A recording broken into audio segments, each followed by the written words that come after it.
Hey, welcome back to JK Moto Entertainment Channel. Welcome back once again to Stable B, our favorite place. Today we are back, also once again, with our Yamaha R1 race bike rebuild project. If you didn't get the history on the background of the project, go check it out. The link will be up here, but that was episode 1 where we just kind of introduced, gave a little bit of history on it. Today, we're gonna go ahead and just do a teardown on this bike. So it shouldn't be too much, shouldn't be too crazy. If you watch the other video, you can see some of the stuff that was broken. A lot of this is just fairing damage because it's been laid down a lot, but we're missing a frame slider. We're missing a brake reservoir. I know for a fact we're missing a bolt, so we're gonna go ahead and tear all the fairings off because we're gonna replace those for sure. And we're gonna see what else underneath is maybe not in as good of shape as we thought it was before. So stick around for the video. We'll talk about whatever we happen to find as we tear these fairings off and get a look underneath. And then if we get to it in this video, we'll kind of start to do a little bit of a cleanup of the insides before we start putting new parts back on. Before we get into it, I do have to ask, as always every week, that you click the subscribe button down below and throw a like on the video. If you have any questions about this Yamaha R1, right now I probably can't answer them, but I'm sure that there's someone else in the comments that can, so go ahead and ask them. And then as I get a little bit more familiar with this bike, as I go throughout the rebuild, I'll be able to answer them a little better. And if I have any questions, you know, let me know down in the comments as we're filming this video. So stick around for the video. Let's get this thing torn apart and see what all we need to put it back on the track.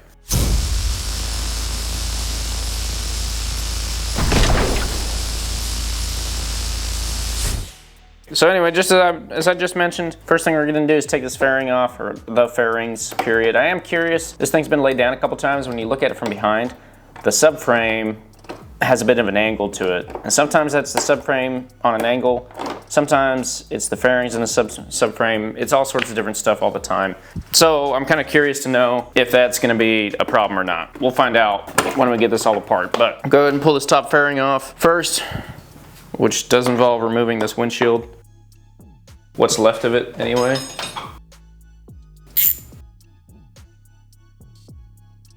That is the one thing about race bikes. Last bike I rebuilt for someone was not a race bike at all. And there's a lot more to it when you're taking fairings off of a street bike. I always forget, like, once I pull this bolt out of here, this front fairing is gonna come off. That's gonna be it.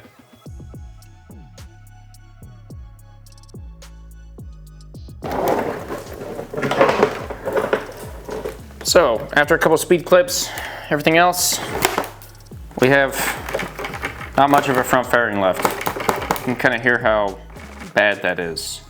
So that's why we're at least getting new fairings. I'll go ahead and set this down. All right, the next thing we're gonna remove is this little plastic piece right here.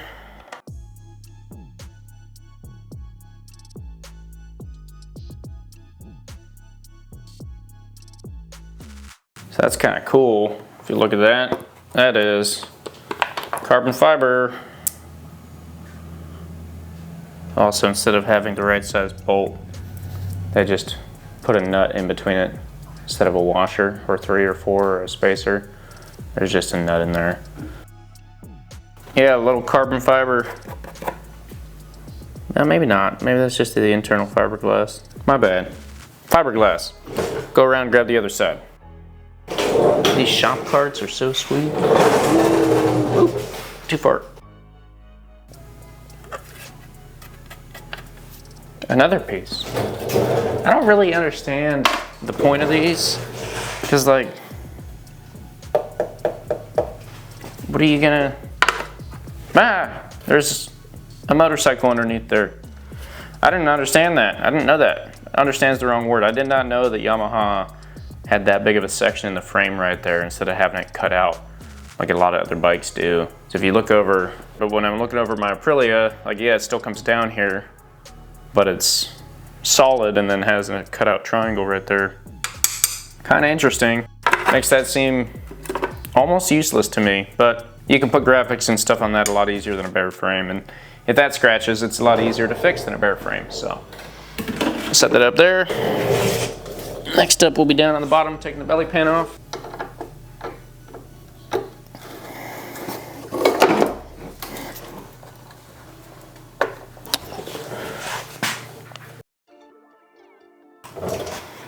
So now this side makes sense why we had the plastic piece, because that's pretty sure that's an ECU right there. I guess not. It just says DB holders, dashboard, and fairings. So when you put race fairings on,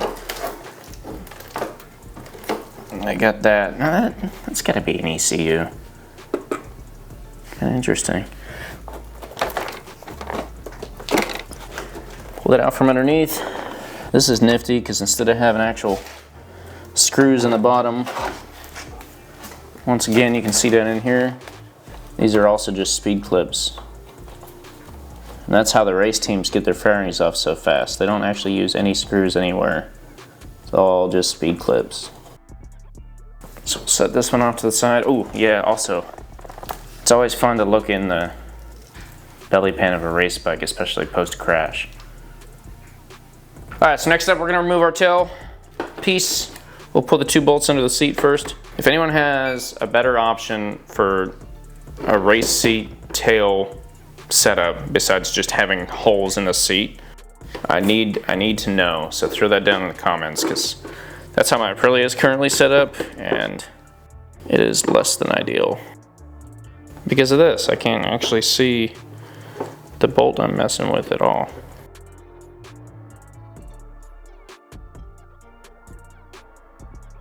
Tail.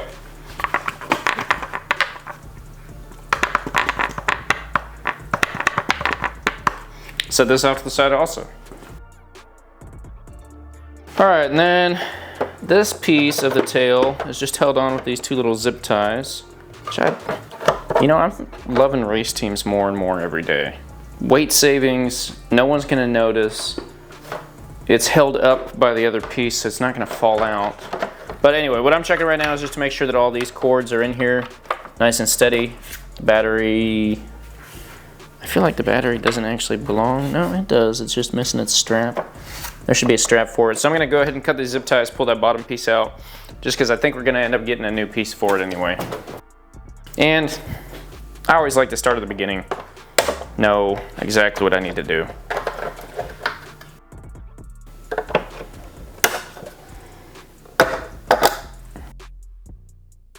Oh, did I lie? I did. There's one more zip tie. My bad. So many zip ties on this bike.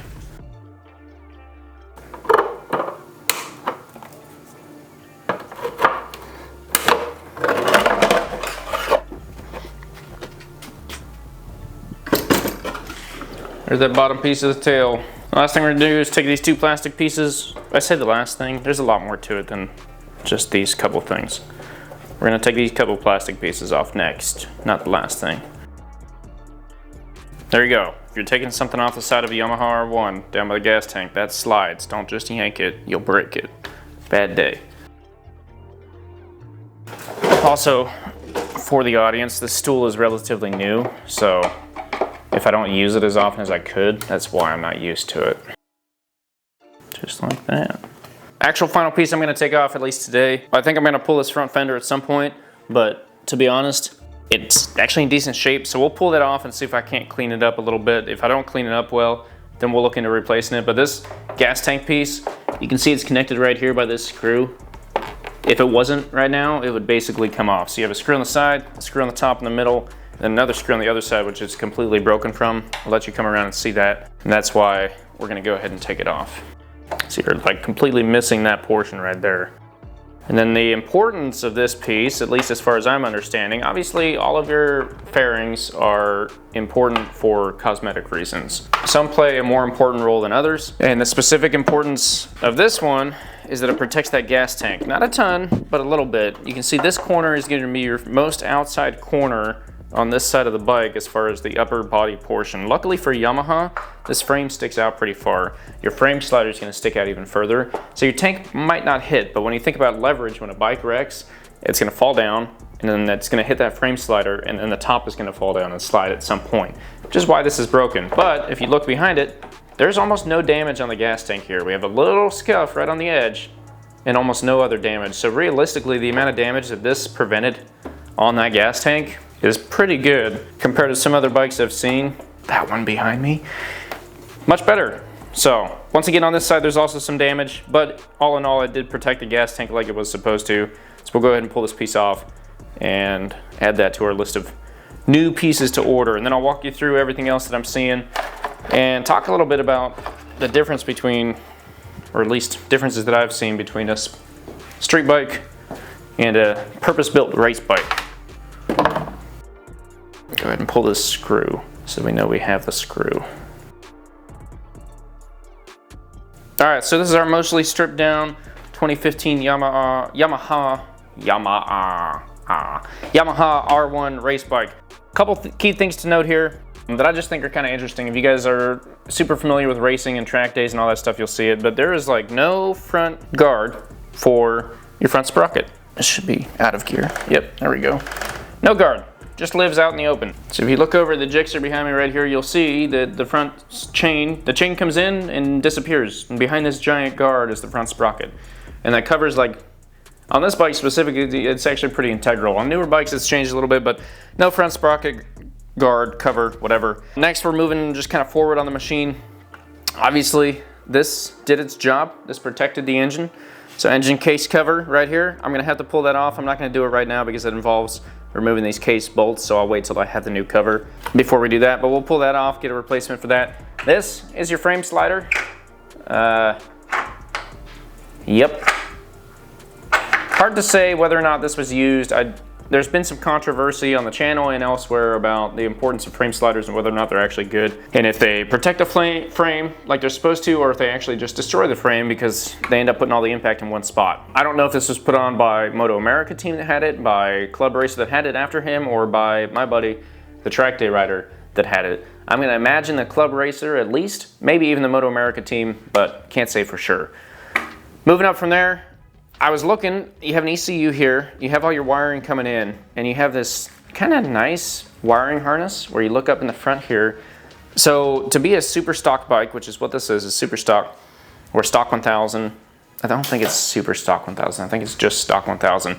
You have to still have all of your switches for lights and all of that stuff on there. It has to look relatively stock. So when you look up here, you kind of, maybe, I don't know, this is what I'm trying to figure out, but it looks like these are, like this is a horn plug right here. These two plugs would go to a horn. This little plug in the back, I don't know if you can see that, probably goes to some sort of light. That probably goes to another headlight. There's a whole bunch of unplugged plugs up here, so I'm assuming they still have the stock wiring harness in here, which is actually kind of cool, minus the fact that it's a giant mess up here, but it's cleaned up good enough. So we won't do much more with that besides just kind of spray it down. Moving around to the other side of the bike, we'll get the rocks out of these holes and the rubber and everything else as we go. Is that? Tell me that's a hair tie keeping that on right there.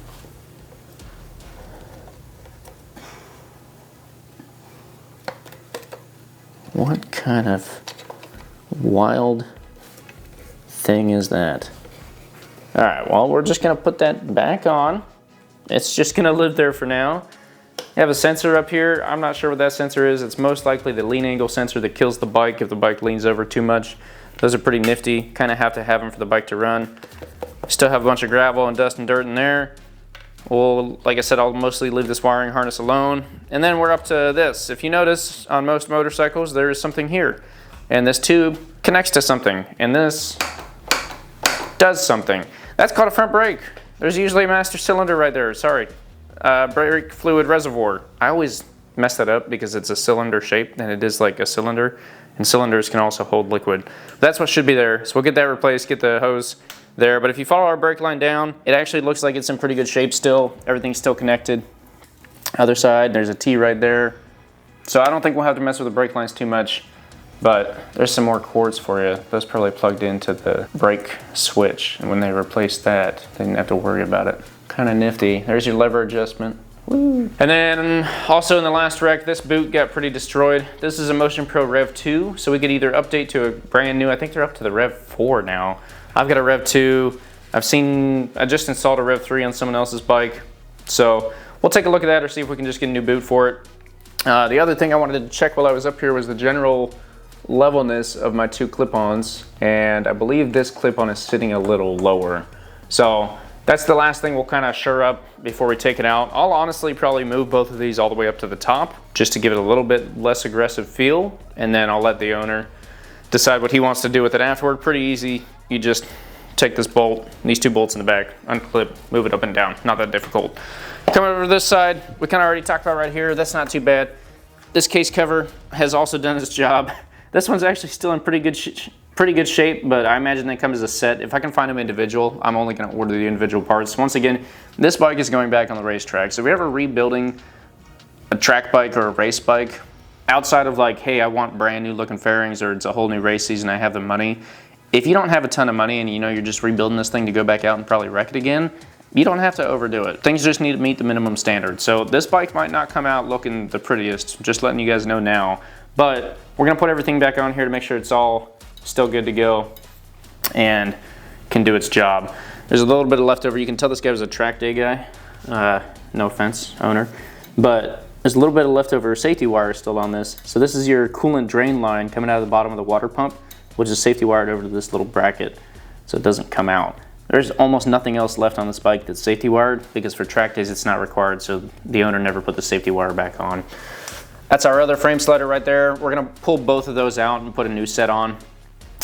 Those connect from the frame, through the frame, into the engine, which is actually kind of crazy. All right, then moving to the back. Let's see, did he get that fixed? He did get that fixed. This rear brake used to not work. Fluid level looks okay, there we go, that's a little bit better. We can probably bend that bracket down a little bit and in. Look at that, home repair done. That makes it a little bit nicer, easier to see that your level's actually, like where it's actually at, and still keeps it further back out of the way. Now, if we look down here, up underneath, we're gonna see, where is it? Right here. There is no nut on the end of this bolt right here. This bolt was the big reason this bike couldn't go back out, besides the fact it didn't have brakes and everything else. That bolt is just sitting in there to keep this thing from falling down on itself. We're gonna get a new bolt for that. I'll do some research and figure out, I'll just order the exact bolt and nut that we need for right there. We'll get that replaced. That'll help that out. And then looking at the back, our back brakes look fine. Exhaust looks fine.